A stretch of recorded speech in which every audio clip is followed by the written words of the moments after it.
How does Audemars Piguet compare to Rolex? You think you know the answer. One is a delicate piece of art, the other is a bulletproof tool watch.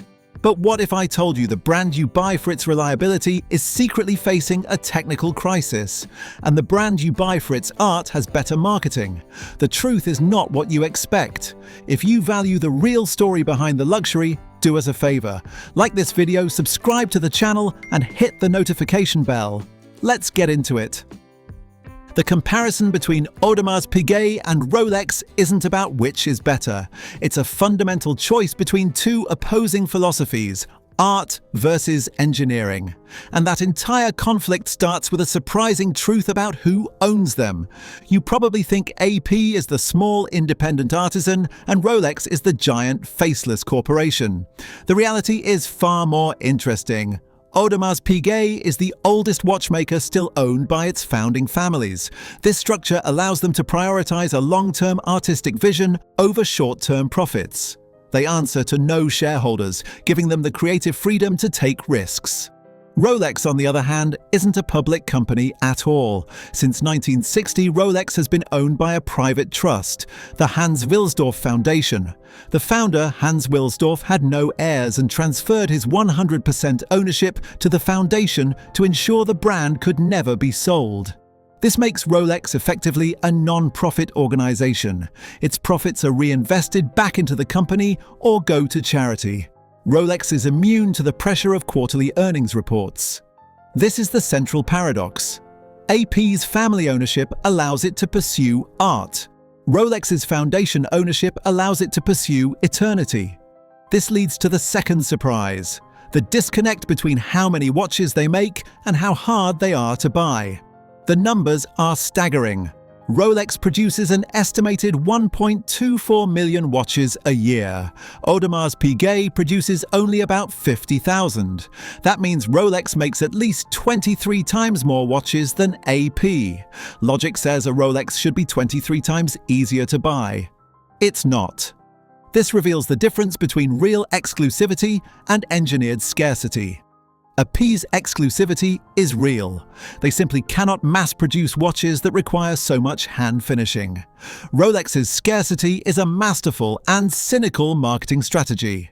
By tightly controlling the supply of its most desirable steel watches, Rolex creates a level of demand that far exceeds the production reality. This engineered scarcity created the infamous AD game. Rolex sells through a network of third-party authorized dealers, or ADS. To get a desirable watch like a Submariner, you're told to build a relationship. This is a well-known code for spending tens of thousands of dollars on less desirable items, like jewelry, that the dealer wants to move. AP saw this frustration and moved to a direct-to-consumer model, selling through its own boutiques and AP houses. In theory, this is fairer, but many collectors report it's the same game, just in a different suit. To get a steel Royal Oak, you're encouraged to first buy a less popular model, like an Offshore or a Code 1159. The difference is simple. With Rolex, you build loyalty to the dealer by buying their jewelry. With AP, you build loyalty to AP by buying their other watches. The brands are also defined by their icons. For AP, it's one watch that changed everything. For Rolex, it's a whole catalogue of cultural mainstays. The Royal Oak was born in 1972 during the quartz crisis. AP asked the famous designer Gerald Genta to design a steel sports watch that was completely different from anything on the market. Inspired by a vintage diving helmet, Genta designed it overnight. The result was a massive angular steel watch with an octagonal bezel, the ring around the crystal, and exposed screws. It was priced like a gold watch and created the entire luxury steel sports watch category. But this has led to the one-trick pony critique. AP's modern identity is overwhelmingly reliant on the Royal Oak. Rolex has the opposite foundation. It has a diversified portfolio of legends. There's the Submariner from 1953, the definitive dive watch whose design became the blueprint for all others. The Daytona from 1963, the definitive racing chronograph forever linked to motorsports and Paul Newman.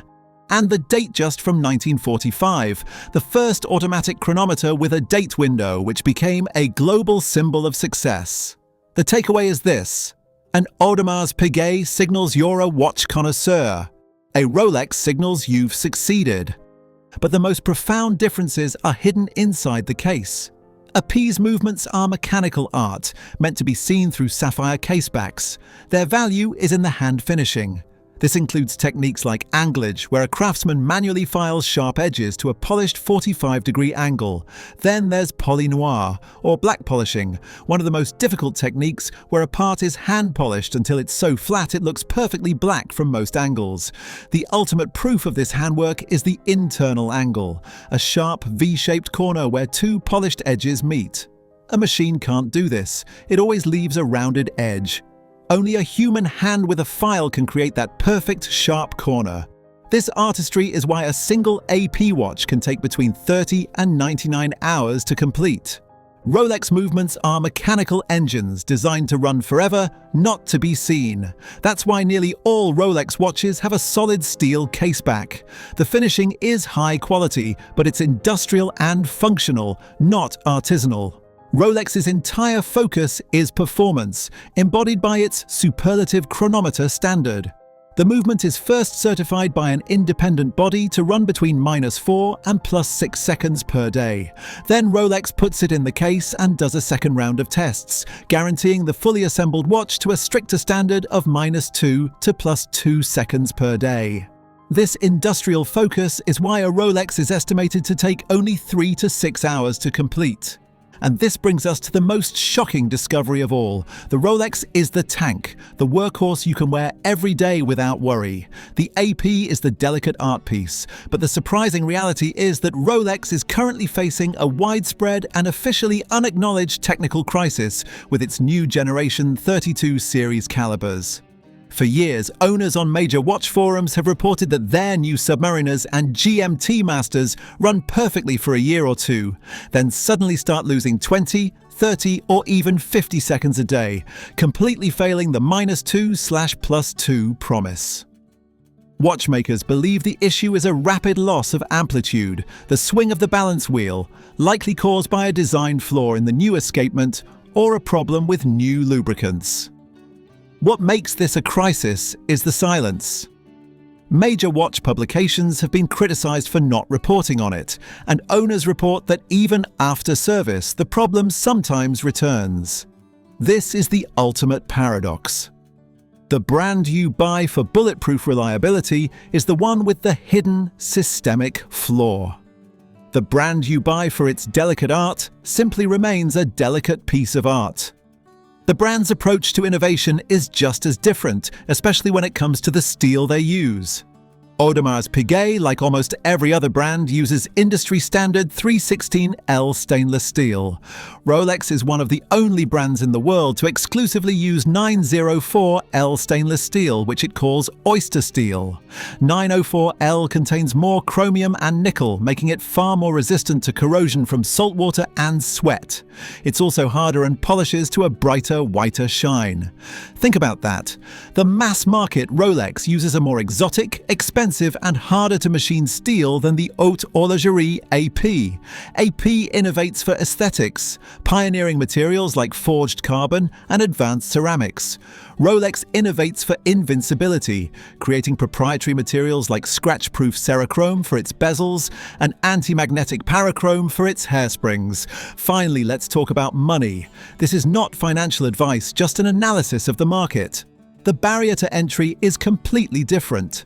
AP's average retail price is estimated at $50,000. Rolex's is around $10,000. During the recent watch market bubble, AP was the better investment in percentage terms, surging nearly 65% between October 2019 and October 2024. Rolex grew about 28% in the same period. Now that the bubble has burst in 2025, the market has cooled. Rolex has settled back into its role as a stable, blue-chip asset, while the AP market is now more grounded. AP was the high-growth hype stock. Rolex is the liquid store of value, and so let's recap the three biggest surprises. First, the ownership paradox. AP is family-owned to protect its art, while Rolex is a non-profit foundation built to last forever. Second, the materials paradox. Rolex, the tool watch, uses a superior and more expensive grade of steel than AP, the art piece. And third, the reliability paradox. The brand famous for its reliability is the one with an unacknowledged movement crisis, while the delicate brand is not. It's clear this isn't a simple choice, so I want to ask you a question based on the very foundation of these two giants. After all this, which brand's philosophy do you respect more? Appease family-owned pursuit of art, or Rolex's non-profit foundation built for eternity?